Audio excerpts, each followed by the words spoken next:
Halos kinain na ng landslide. Yun. Grabe yan. Grabe nung ulan. Ayan oh. Basang basa ako.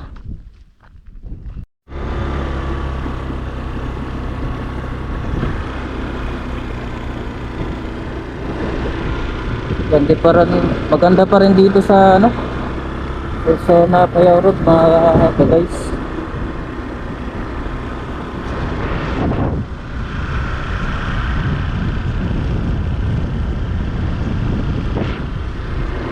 Malamig pa rin yung hangin dito.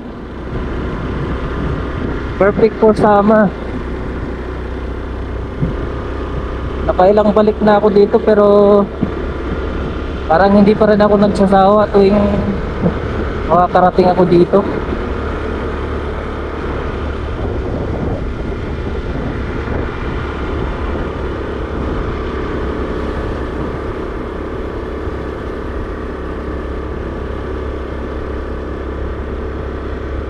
Kaso sobrang tarik dito oh.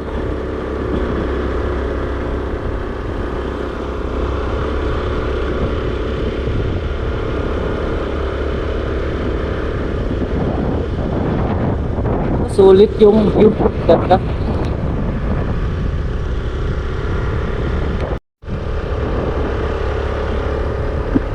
Sulit. Ganda pa rin dito. Ito yung part na ano, medyo maahon talaga.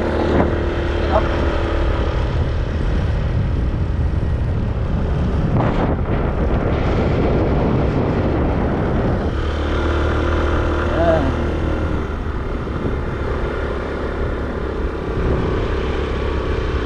Ito pa rin talaga pag ano, mga highland. Mga kami ko pala yung saka super cool ang ano. Lamig.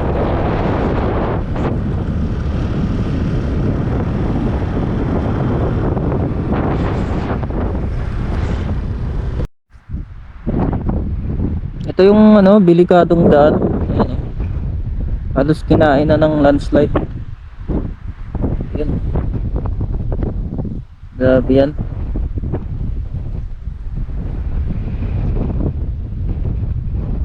Medyo mahangin dito. Pero dito yung pinaka-mga view dito. Ganda. Wala pa tayo dun sa ano, yung pinaka viewpoint. Yung Mount Pinang. Oh, ang ganda oh. Sa puro yun. Yung kulay na ano, marami. Kahit nga ako takot din akong dumaan. Kasi kita nyo naman yung nilalim, halos kinain na lahat. Dito na ata yung cup ng mulong pa. Pero ganda ng view dito. Ah, yes. Ganda ng view.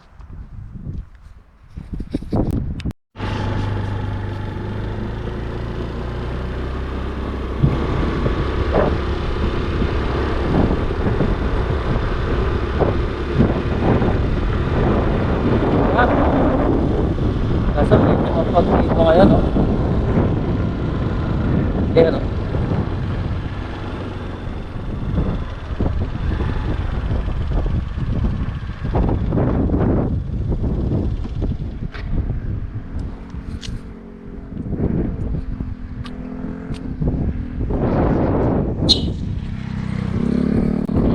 Lager ata yun, eh. Ay, ano, may action lang.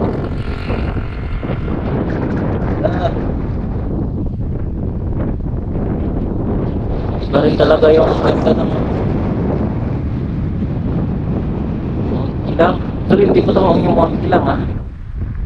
Yung ano pa lang to, yung papunta pa lang to. Malakas yung hangin. Sana makapaglipad tayo ng drone. Ganda, oh.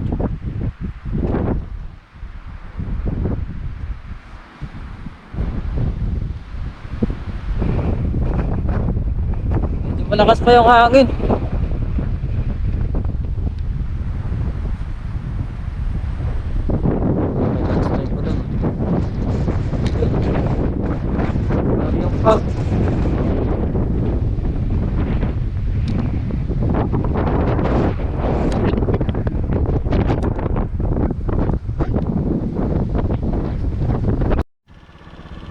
Ayan, dito sa Solson Apayao Road.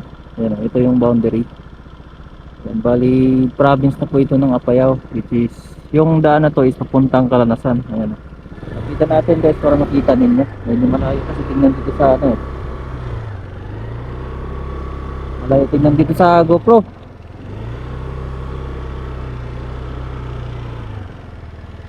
Ayan o.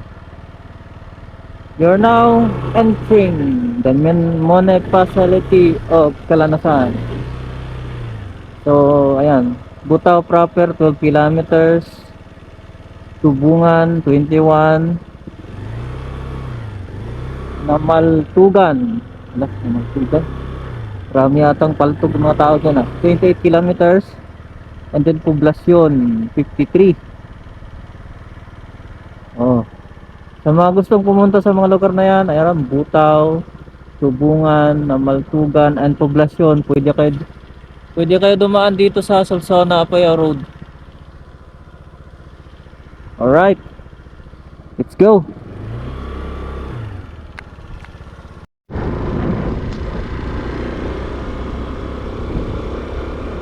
Ito yung ano, area na palaging napapalutan ng hamog. Ayan o.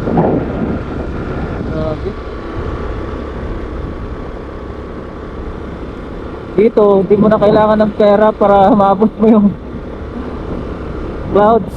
Talagang abot kamay mo na dito. Literal.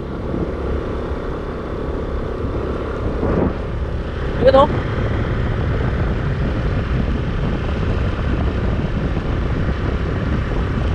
Kapag kayo guys.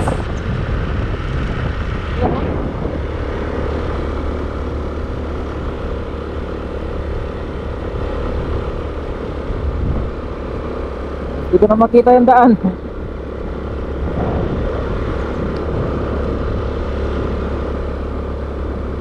Ano, nahirapan na yung motor ko. Dito nga part talaga, ang lakas ng gravity dito. Oh, nahirapan yung motor ko.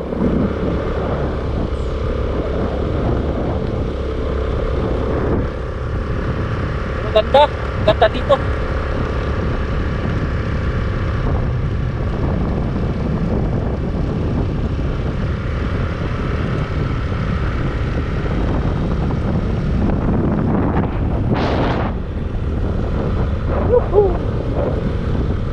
Dito nga part oh. Hirap yung motor ko dito eh. Medyo may katandaan at saka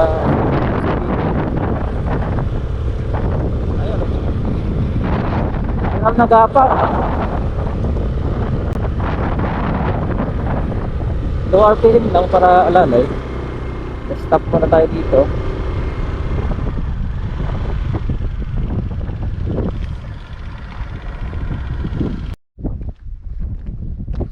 Grabe oh. Mahangin tapos ano, ang kapal ng ulap. Lagi talagang nababalutan ng lugar na to. Yun oh.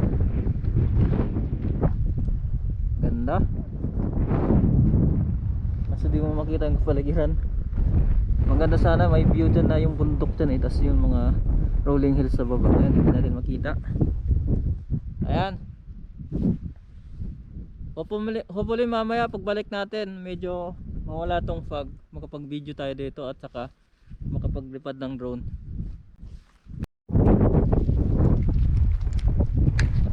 Grabe nung ulan. Ayan oh. Basang basa ako.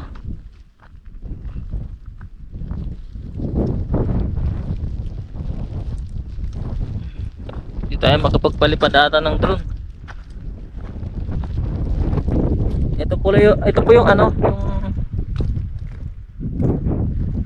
viewpoint dito sa Mount Kilang. Ito. Dito mo makikita yung Mala Switzerland na rock formation ng Mount Kilang. Yan. Yan po yung last punta ko dito. Nagka-camping pa dito eh. Dito pwede kayo mag-camping pero malamig. Dala kayo ng kumot na makapal, camping tent, tsaka trapal. Kasi sigurado napakalamig nito sa gabi. Dito yung view. Nandiyan po yung Mount Pinang. Kaso di natin makita ngayon kasi sobrang fog. Ayun o. Hintayin natin mamaya baka mawala itong fog. At hopefully makapagpalipat tayo ng drone o makapag-shoot tayo ng mga drone shots. Dyan sa Mount Kilang na yun. Hindi lang makita.